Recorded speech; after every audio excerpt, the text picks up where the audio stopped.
इस वक्त विश्वनाथ हमारे साथ हैं और army sports institute 48 KG wait gold medal है यंग कैटेगरी में।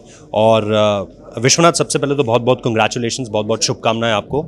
और मैं आपसे जानना चाह रहा हूँ इस मेडल के क्या मायने हैं आपके लिए, कितना कितना खुशनुमा था ये मेडल जीतना, आपके एफर्ट्स? सर, पहली बात तो बहुत खुश हुई है मेडल जीतने के बाद, क्योंकि मेरा तीसरा मेडल है। 2019 में जूनियर एशियन में मेरा परफॉर्मेंस गोल्ड था। फिर कोविड का सिचुएशन हुआ तो कुछ नहीं हुआ, तो 2 साल रेस्ट हुआ था। फिर 2021 में फिर से नेशनल चैम्पियन बना। फिर यूथ एशियन आया तो उसमें मेरा थोड़ा सा गलती से गोल्ड मेडल छूट गया, मतलब सिल्वर मेडल जीत पाया। फिर अभी दोबारा एशियन आया, मौका मिला हमें, फिर से गोल्ड चैम्पियन बना था।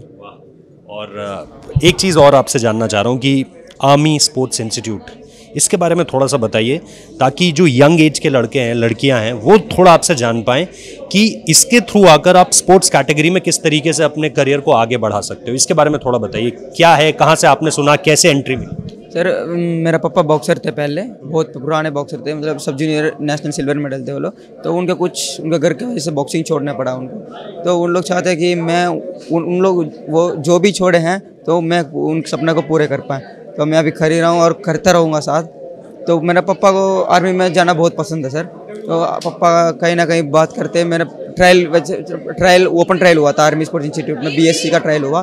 तो मैं ट्रायल देने गया तो बहुत सारे लड़के आए थे, कम से कम 2000 तो आ रखे होंगे। तो वहाँ पे मैंने भी ट्रायल दिया। तो हिंदी भी नहीं आता था मुझे, क्योंकि मैं हूँ साउथ इंडियन, तो हिंदी नहीं आता था। तो ट्रायल में पता नहीं कैसे सेलेक्ट हुआ, मतलब मेरा गेम शायद उनको अच्छा लगा। मेरा हाइट भी नहीं है उतना, मेरा वेट के हिसाब से तो हाइट नहीं है। पहली बात, मेरा गेम उनको अच्छा लगा, मैं सेलेक्ट हुआ। तो अभी 2018 में सेलेक्ट हुआ सर मैं। अभी तक 3 साल हुआ मेरा पूरे। मैं अभी जहाँ पे हूँ, जैसे भी हूँ, सब उनकी वजह से सर। आर्मी स्पोर्ट्स इंस्टीट्यूट के जितने भी कोच हैं साहब, पहले उनको थैंक यू बोलना चाहता हूँ। मैं इतना सपोर्ट कर रहे हैं मेरे पीछे कि मैं कुछ भी नहीं था एक दिन, आज मैं जहाँ पे भी हूँ, इतना लेवल में हूँ, सब उनकी वजह से। अच्छा, एक बात ये जो आपने बात कही कि चेन्नई से हो, हिंदी इतनी ज़बरदस्त कैसे बोलते हो? सर, हिंदी पहले नहीं आता था, फिर हमारे दोस्तों ने ऐसे पहले तो ऐसे सीख लेते थे, मजाक मजाक में बोलते बोलते। अभी उन लोग खुद सोच रहे हैं, यार ये हिंदी कैसे सीख गया बंदा। अच्छा, एक चीज़ ये भी बताइए, सेना, क्योंकि सेना का ही पूरा माहौल है, आर्मी का ही पूरा माहौल है, एक जो स्पोर्ट्स में बहुत अर्ली स्टेज में चाहिए होता है कि आप डिसिप्लिन्ड हो जाएं, आप फिजिकली ट्रेंड हो जाएं। ये सारी की सारी चीज़ें भी हेल्प करती होंगी निश्चित तौर पर, जब आप आर्मी के एक डिसिप्लिन लाइफ में रहते हैं, एक उस पूरे के पूरे सिस्टम में जब आप रहते हैं। सर, स्पोर्ट्स का दूसरा नाम डिसिप्लिन है सर। पहली बात तो यही है, स्पोर्ट्स का दूसरा नाम डिसिप्लिन है। डिसिप्लिन जिसका है उसका एक दिन पक्का सक्सेस मिलेगा ही सर। डिसिप्लिन से अपने बॉक्सिंग जो भी स्पोर्ट्स हो, डिसिप्लिन से करेंगे पक्का मिलेगा, कुछ ना कुछ मिलेगा सर ज़रूर। विश्वनाथ, मैं उम्मीद करता हूँ कि डिसिप्लिन आप बनाए रखें इसी तरीके से स्पोर्ट्स में। और जो बात आपने कही कि मेडल फिर पक्का है, चाहे आप किसी भी स्टेज में लड़ रहे हो, तो उम्मीद करते हैं कि आप आगे भी भारत का नाम, जब जब बॉक्सिंग का जिक्र हो, आपके नाम का जिक्र हो, देश के नाम के साथ साथ।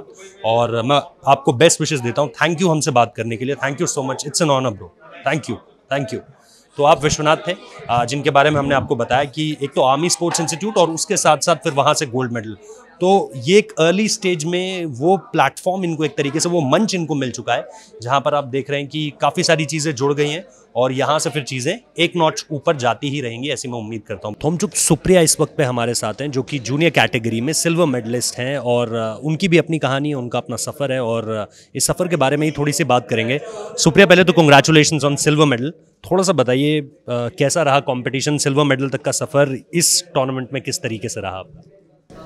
This is my first international tournament.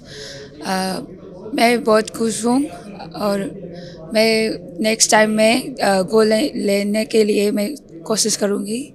Supriya, अब तक के सफ़र के बारे में बताइए। कमिंग फ्रॉम मणिपुर, वहाँ पर किस तरीके से आप प्रैक्टिस किस तरीके से करती थी, एंड देन यहाँ पर? मैं मणिपुर से SISTC से प्रैक्टिस कर सकता है।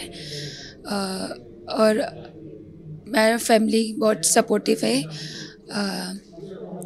और यहाँ नेशनल कैंप में बहुत अच्छा है, फैसिलिटीज़ है बहुत अच्छा है, और सब अच्छा है मेरे पास। अच्छा, वहाँ पर जो बॉक्सर्स हम देखते हैं इतने सारे, अभी जैसे मीराबाई से भी बात हुई थी, और मीराबाई से भी जब इंटरव्यू किया था, या जब हम मैरी कॉम की बात करते हैं, या जब हम नॉर्थ ईस्ट से जो भी है, चाहे हम लोवलीना की बात करते हैं, आपके लिए ये एक तरह से रोल मॉडल्स हैं? जब ये जीतते थे, जब ये टीवी पे आप इनको देखते थे, या जब ये ट्राई कलर लेके स्टेडियम में या रिंग साइड में जब चलते हैं, इट मोटिवेट्स यू? आपको मोटिवेट करता है ये सब कुछ? हाँ करते हैं।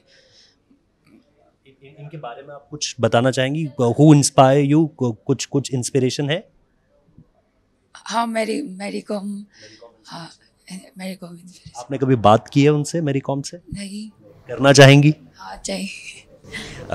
तो निश्चित तौर पर सुप्रिया ने जिस तरीके से अपना एक्सपीरियंस शेयर किया, ख़ास तौर पर क्योंकि मैं ये आपको बताना चाहता हूँ कि मैं मणिपुर में रहा हूँ, और मैं ज्योग्राफी, जो वहाँ की भौगोलिक परिस्थितियाँ हैं, जो वहाँ का डेमोग्राफिक्स है, उसके बारे में जानता हूँ। तो ये समझ सकता हूँ बहुत आसानी से कि सुप्रिया का वहाँ से यहाँ तक का सफ़र कितना संघर्षों से भरा रहा होगा, और अभी उन्हें एक लंबा सफ़र तय करना है। तो I wish you all the best Supriya.